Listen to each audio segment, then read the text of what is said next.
Hello everyone, my name is Joe and welcome back to youtube.com/officialharakiri. Today I've got a few things to talk about to do with video game storytelling and sort of the presentation of games and how they're set out, because there's been a lot of talk recently about the length of games, mainly in the arguments about used games and why people resell their games and things like that. So I thought I'd put in my 2 cents and, hopefully you might agree or disagree or, form your own opinion over the course of this video. So enjoy. Games are traditionally quite light on the story, let's say. So if you take something like a Call of Duty, let's face it, the story consists in like a Modern Warfare game of brown people attack America, shoot the brown people, yay for mild racism. If you take something like a Mario, princess taken, get princess, kill baddies, for some reason kill all the turtles on the way. So storytelling in games has sort of been laughed off by a lot of other industries as not a valid medium of telling a story and not a very effective one. And I disagree. And I think most gamers would disagree, especially those that have played, maybe The Last of Us recently or Bioshock Infinite recently.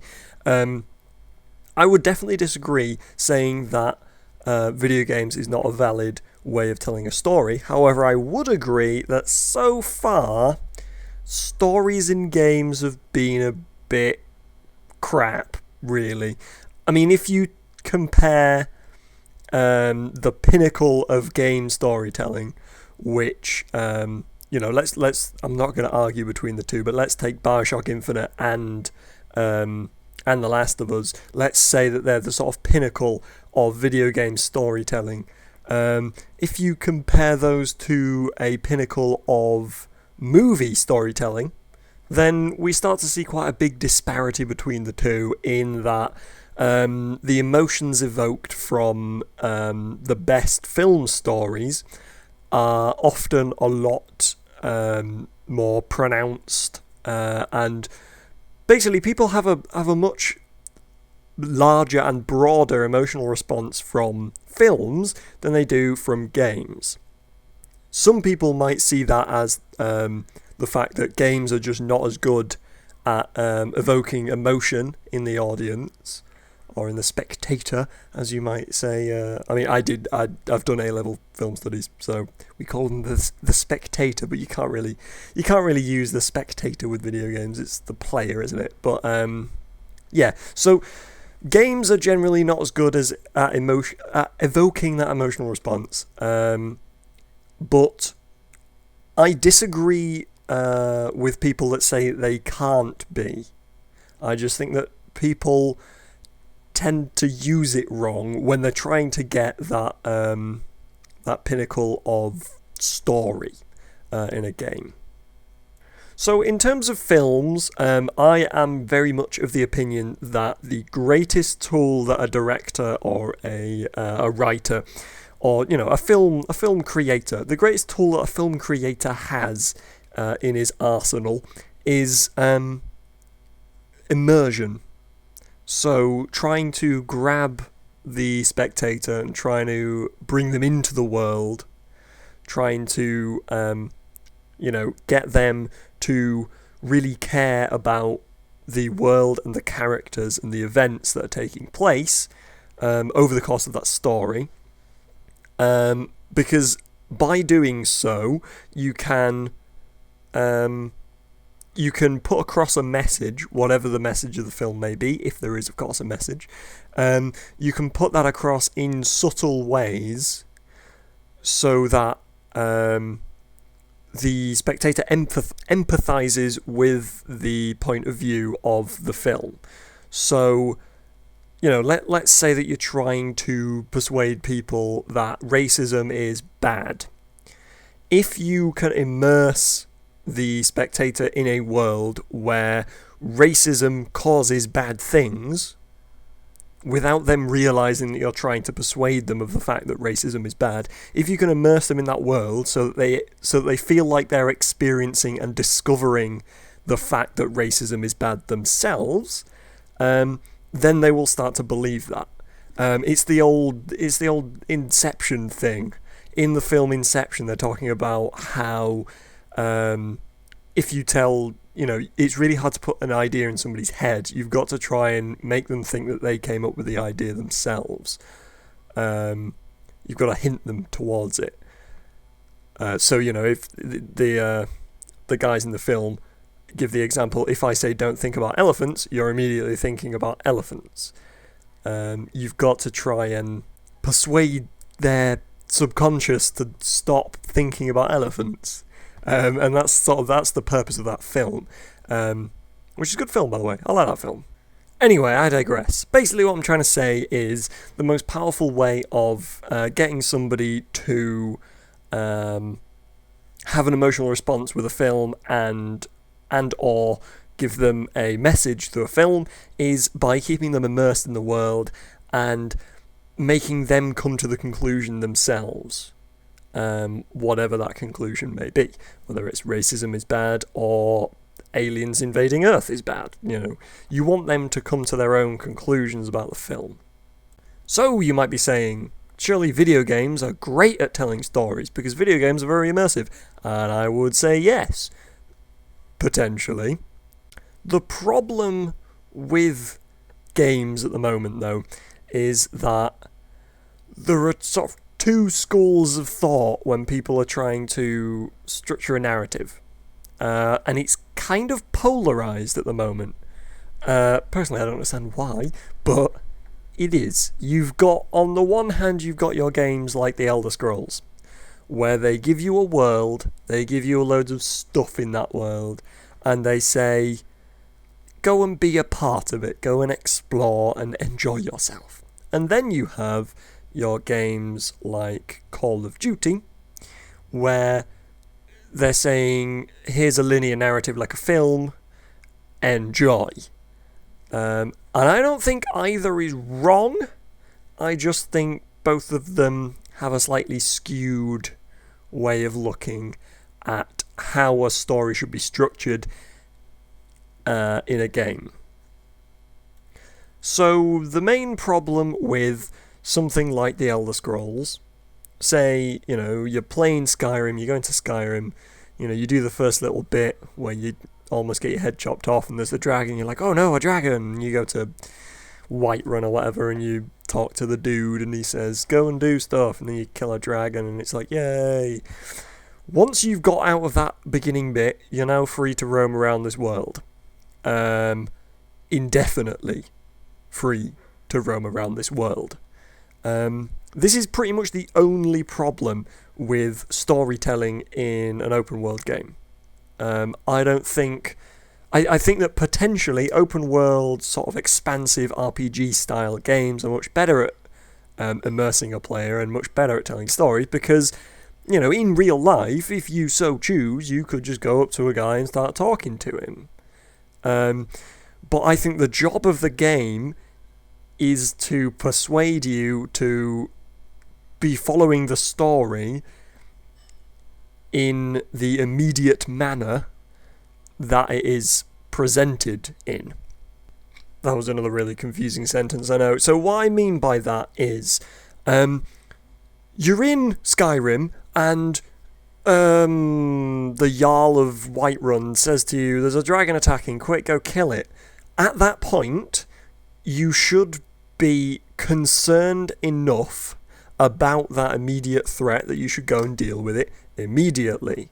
You are told in the story that the dragon is attacking now, not the dragon is attacking when you're ready. It's going to wait for you, but if you want to go and do the Thieves Guild quests, then go for it. I'm sure the dragon will wait around. That is not how the story is presented, and therefore allows you to fuck off and do whatever you want, and the story of the game can't really be conveyed. If Skyrim did have a bit of a better story, I don't really like the story in Skyrim, it's not very good, But if it did have a better story, and it did have a message that it wanted to put across, it would have failed immediately. Because you get to that point, and there is no reason for you to go and kill that dragon. Whether that be because you don't care enough about the world yet, or whether that be because you don't, because you realise that you're in a game and there is no actual reason for you to go over there, you're simply not immersed enough because of the bad pacing of the beginning of the game. You can't start an open world game like that with some sort of immediate threat, unless you have a linear scripted bit like you do right at the beginning when the dragon attacks Helgen. There, all you can do is the opening to the game. That is a linear bit. So that kind of brings us on to linear games. So let's take a linear game that's actually quite good at telling stories. So let's take Bioshock Infinite, which I have actually played. I haven't played The Last of Us because I don't own a PS3, which is unfortunate. But, so in Bioshock Infinite, the beginning of the game is paced wonderfully. You start out on the little boat, and you're being rowed to this lighthouse, and because of the way that it starts, you're instantly confused, just like Booker is supposed to be. You get off the little boat, you walk up to the lighthouse, you're in the lighthouse, it's a creepy lighthouse, you walk all the way up to the top, you see this thing, and you start ringing the bells, and the lights go, and you're like, holy crap. You get in, and then you launch up to Columbia, you land on Columbia, and then you're in this, you're suddenly in this really strange world, which has changed from down on the ground, where everything is rainy and dark and evil looking, and you're suddenly in this really creepily nice looking place. That sudden contrast works really well because it's sudden.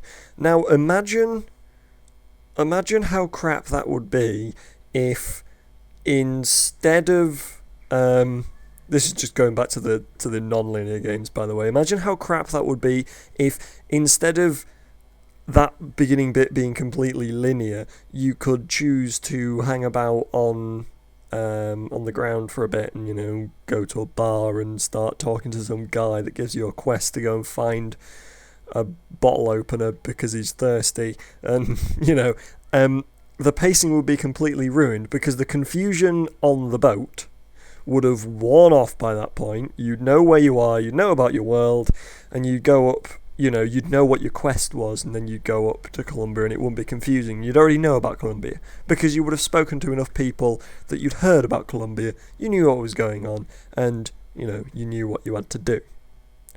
So the linearity works brilliantly in Bioshock Infinite. I mean, I could use examples from later on in the game, but I don't want to because spoilers. I don't want this video to be spoiler free.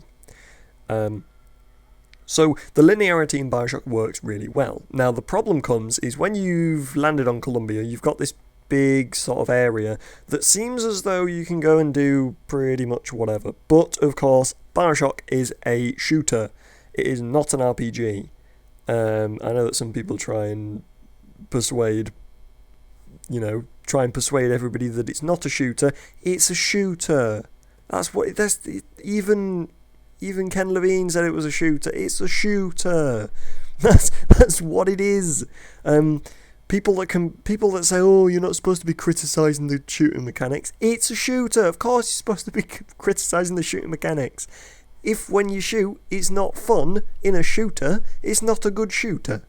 But yeah, that's my rant on people that disagree that Bioshock should be criticised for its game mechanics. It should be. But talking about story here. So because it's a linear shooter, you're up in Columbia and you don't have any other places that you can go apart from the direction that you're supposed to. Well, it's not a totally linear corridor that you walk down. You can go and explore a bit and witness the world, but you can't interact with the world. That is a totally passive bit.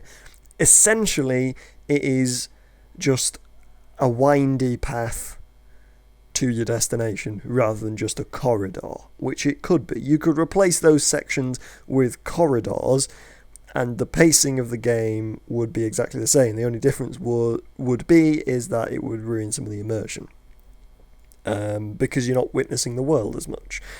Now, the problem that I had with it, though, is you're in this open sort of area. It starts you out in this open area of Colombia, and you're not entirely sure what you're doing there because you're still a bit confused. There's no real introduction to Colombia and things like that. You're just there, you're confused, and the only reason that you do sort of know what you're supposed to be doing is because Booker, the guy that you're supposed to be, keeps saying, "Oh, I've got to go and find the girl," or whatever. He keeps speaking in the game, and I don't like that. Another thing, you can't interact with anybody or anything. You can't go into the buildings and, go and buy a sandwich and sit down and eat a sandwich and chat to some guy that wants you to go and find a bottle open for him because he's thirsty. You can't do that. Now, in some ways that could potentially ruin the pacing of it. But again, it can potentially be solved in open world style, choose whatever you want, choose your own adventure style sort of games like Skyrim. I'm going to suggest a fix for that later on. So my main problem with linear games like that basically is that you've got a lack of choice, and that lack of choice is unrealistic, or it's not authentic, I should say, because I'm not by any stretch of the imagination suggesting that Bioshock Infinite should be realistic, because then it wouldn't be a game, that it wouldn't exist. People should really not confuse realism and authenticness. People should not confuse things being authentic and things being realistic. There is a very big difference between the two, and Bioshock should be presented in an authentic manner that is authentic for that universe, not realistic, because if it was realistic, then Columbia wouldn't exist and there wouldn't be all of this time travel and stuff, because it was the 20s. Or was it the 30s? I think it was the 20s. Anyway, I digress once again. So, you have two completely contrasting styles of games. One where you've got far too much choice for your own good, and it ruins the pace of the game. And one where you don't have any choice whatsoever, and that ruins the authentic aspect and the sort of immersive aspect of the game world. So it's quite a difficult balance to get between the two, I will admit, but I think that there can be a happy medium met. So let's take the opening to Skyrim again. Imagine if the dragon attack on Whiterun and all of the main story elements were all fixed in time. They happen at specific points in the game. No matter what you do, a certain time after you started that save, events will happen. So let's say, you go and talk to the Jarl of Whiterun, and no matter what happens, 15 minutes after you've spoken to him, no matter what you do, that dragon attacks Whiterun. That would mean that you have a pacing reason to go and attack go and kill the dragon, stop the dragon from attacking Whiterun, because if you don't do it then, you'll never get to do it, and that would fuck up the game. Whether that will be a failure state or that will be another branch of the story, that's entirely up to the technology with which the game's being created. Next, of course, the other problem that you have with the open world games is the whole idea of what makes you want to go and save Whiterun. Now that is entirely up to the quality of the story, and that is a big pacing problem. So in Skyrim, I think that the beginning of the game is far too fast. I don't think that they should create this sense of urgency at the beginning of the game, and I don't think any games should start out with a sense of urgency, simply because it's an interactive medium, and again, it comes back to telling people and persuading people. By having a very fast-paced introduction to a game, by having the start of the game in Skyrim as the dragon attacking Helgen and then flying off into the distance, you are essentially telling the player, oh look, something's bad happening, quick, save us now. But if you had brought that player into the world at a different point, given them some things to do, met some characters, things like that. Maybe they had met a character in Whiterun, and maybe stuff had gone on in Whiterun. You'd met this character, you'd you liked this character. Then you heard that a dragon had attacked Helgen. You went to investigate. Shit had gone down. You come back to Whiterun. You tell the Jarl. Then you find out that the dragon's attacking Whiterun. You now care about Whiterun. You now care about characters in Whiterun. You now want to save Whiterun.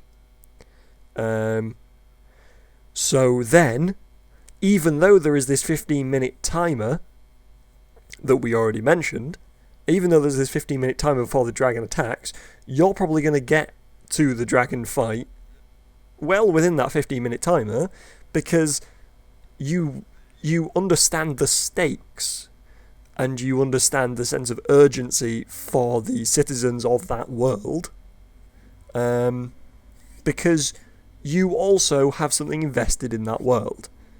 And, player, or in the case of film, spectator investment in a story is difficult to create, but once you have it, suddenly storytelling becomes a lot easier.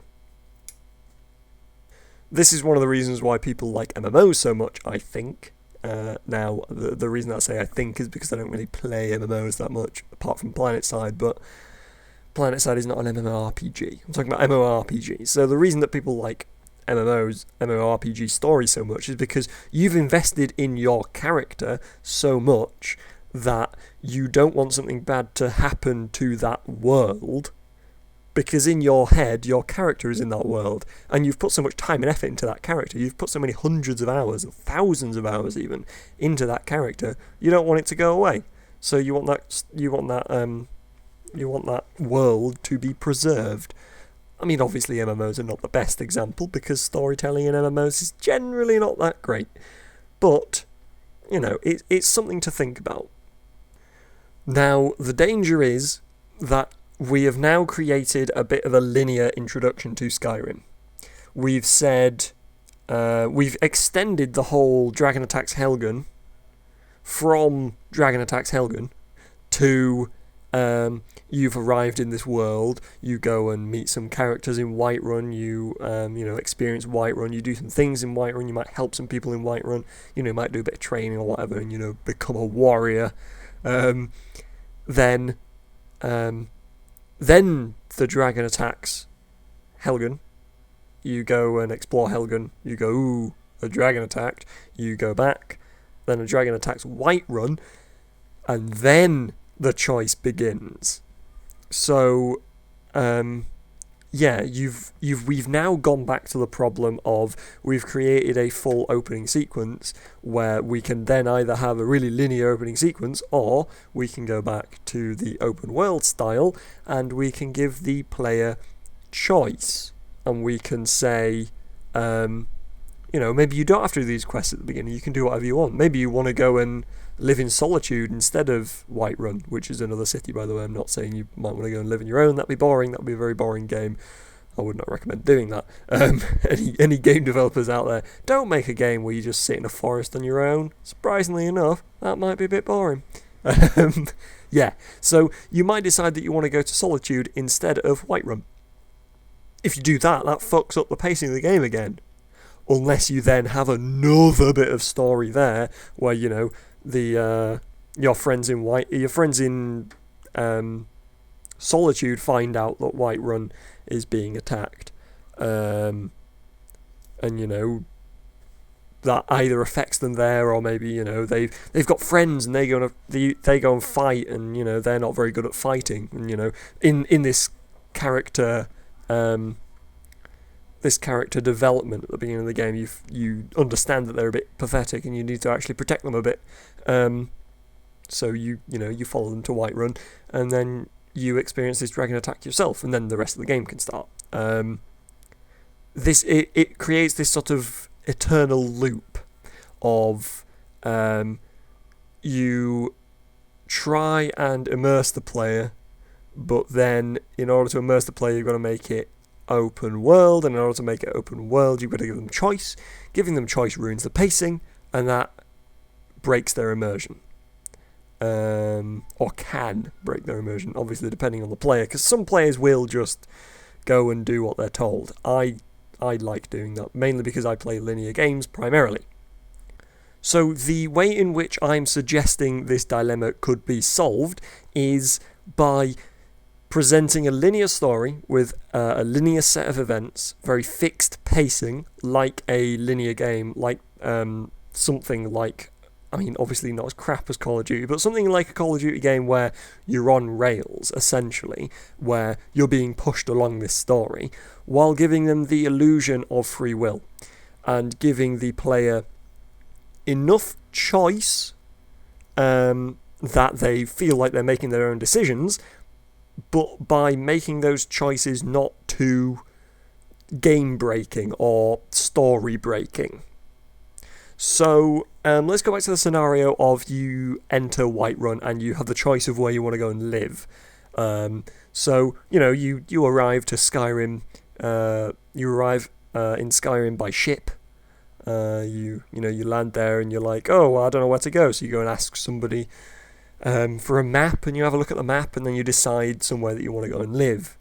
So let's say, for example, you go and live in Solitude.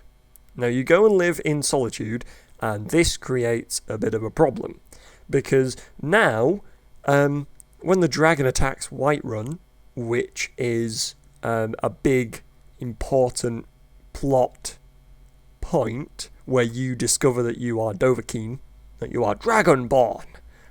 that point in the story is extremely important and has to happen. But now that you're in Solitude, you're not there.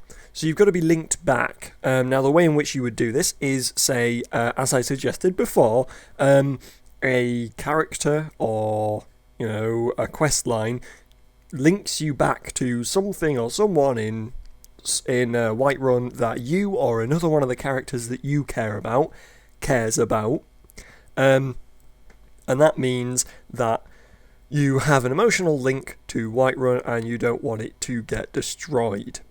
Now you'd have to do this linking system instead of just having the whole options of no matter where you go you always encounter a dragon, because if you did that, then that would be too much of a pain in the arse to develop the game, and it would kind of ruin it would stop any chances of this game ever being finished, because you've got so much stuff to make, because you've got essentially an infinite number of combinations of quests in the way in which you start the game. So you'd have to have some way of linking it back. Now, yes, this means that the story or the main quest line of Skyrim would have to be linear. You could say that technically it was scripted because you've got these time-limited events, but the story would be much better presented, and you would still have an immersive open world, but the story would matter a lot more, and you would actually care more about the world and more about the characters, because you have real stakes and you have to actually think about the consequences of your and other people's actions and, of the events that are happening.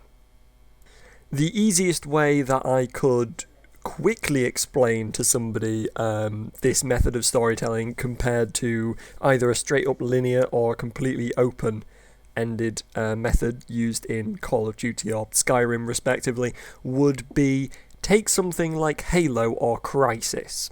So in those games, it is a linear story and things are happening linearly.